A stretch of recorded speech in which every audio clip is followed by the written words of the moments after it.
Class 10 এর একচল বিশিষ্ট দ্বিঘাত সমীকরণের যে সমাধান রয়েছে সেই সমাধানগুলোর মধ্যে থেকে সর্বপ্রথমেই 4 এর একটি কিভাবে সহজ পদ্ধতিতেই সমাধান করা সম্ভব হয় সেটা দেখার চেষ্টা করব।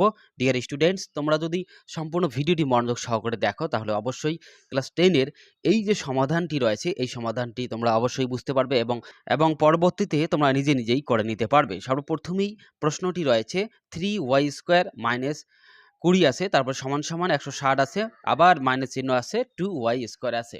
এই অঙ্কটি করার ক্ষেত্রে সর্বপ্রথমেই যেটা টেকনিক অবলম্বন করতে হবে তোমাদেরকে, এখানে y² আছে ইজ ইকুয়াল টু এই সাইডে একটা y² আছে, আবার ইকুয়াল টুর পরেও y² আছে। তার মানে সর্বপ্রথম টেকনিকটি হচ্ছে এই y² গুলোকে একসঙ্গে করা বা একদিকে লেখা, ইকুয়াল টুর একদিকে লেখা। এখানে 3y² আছে, আমরা 3y² লিখব এবং তারপর এই যে সমান সমান চিহ্নটি রয়েছে এই সমান সমান চিহ্নর পরে আছে y²। আমরা যদি এই সমান সমানের এই সাইডে আনি তাহলে কিন্তু চিহ্ন বদল হয়। সর্বপ্রথমেই মনে রাখবে বা সবসময় মনে রাখবে যে সাইড চেঞ্জ হলে মানে এই যে সমান সমান চিহ্নটি রয়েছে সমান সমান চিহ্নর এই পাশ থেকে ওপাশ, ওপাশ থেকে এই পাশে যদি আসে তাহলে চিহ্ন বদল হয়। কিভাবে চিহ্ন বদল হবে?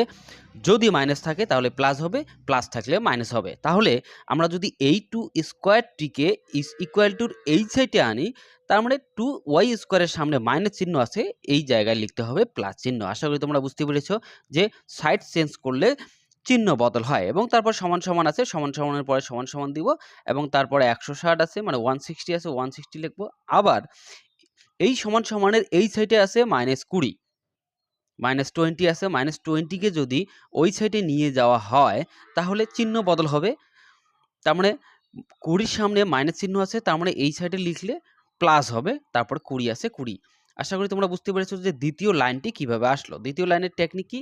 y² গুলোকে একসঙ্গে লেখা মানে ইকুয়াল টুর এক সাইডে লেখা এবং খালি সংখ্যাগুলোকে এক সাইডে লেখা এবং তারপরে 3টা y² প্লাস 2টা y², 3টা আর 2টা যদি y² প্লাস করা হয় তাহলে কত হবে? 5টা y², মানে 3 আর 2 যোগ করলে 5 হয়, y² আছে y², তারপর সমান সমান আছে সমান সমান। ঠিক এই পাশেও ওই নিয়মটি অ্যাপ্লাই হবে। 160 প্লাস 20 মানে 180 মানে 180 এবং তারপরের লাইনটি হবে এই যে y² আছে, আবার 5 আছে, তারপর সমান সমান 180 আছে। আমরা পরের লাইনে শুধুমাত্র y² লিখব। যদি শুধুমাত্র y² লিখি তাহলে কি হবে? এই যে সমান সমানের পরে যেটা থাকে সেটা উপরে বসবে এবং যেটা গুণন হিসেবে থাকবে এই y² এর সঙ্গে কিন্তু 5 গুণন হিসেবে আছে, যেটা গুণন হিসেবে থাকবে সেটা বসবে নিচে। তার মানে কি? এই যে ডিভাইড ভাগ, এই দাগটি ভাগকে নির্দেশ করবে। তার মানে এই নিচেরটা দিয়ে উপরটাকে ভাগ করতে হবে। নিচেরটা দিয়ে উপরটাকে যদি ভাগ করি বা কাটাকাটি করি তাহলে কত আসবে?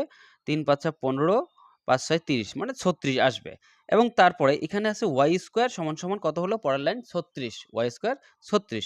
তার মানে পরের লাইনে যদি y² এর পরিবর্তে শুধুমাত্র y লিখি তাহলে এই যে স্কোয়ারটি আছে এই স্কোয়ারের পরিবর্তে পরের লাইনে রুট ওভার হয়ে যাবে। তার মানে রুট ওভার 100, তার মানে রুট ওভার 36 আসলো। এই রুট ওভার 36 মানে 36 এর বর্গমূল হচ্ছে +-6। আশা করি তোমরা বুঝতে পেরেছো যে 1 নম্বরটি খুব সহজ পদ্ধতিতে মাত্র কয়েকটি লাইনের মধ্যে সর্বপ্রথমেই টেকনিকটি y² গুলো একসঙ্গে বা ইকুয়াল টু এক সাইডে এবং খালি সংখ্যাগুলো ইকুয়াল টু এক সাইডে নিতে হবে এবং তারপর প্লাস করলেই কাটাকাটি করলেই কিন্তু অ্যান্সারটি এসে যায়। আশা করি তোমরা বুঝতে পেরেছো যে 1 নম্বরের সমাধানটি কিভাবে সহজ পদ্ধতিতে করা সম্ভব হলো।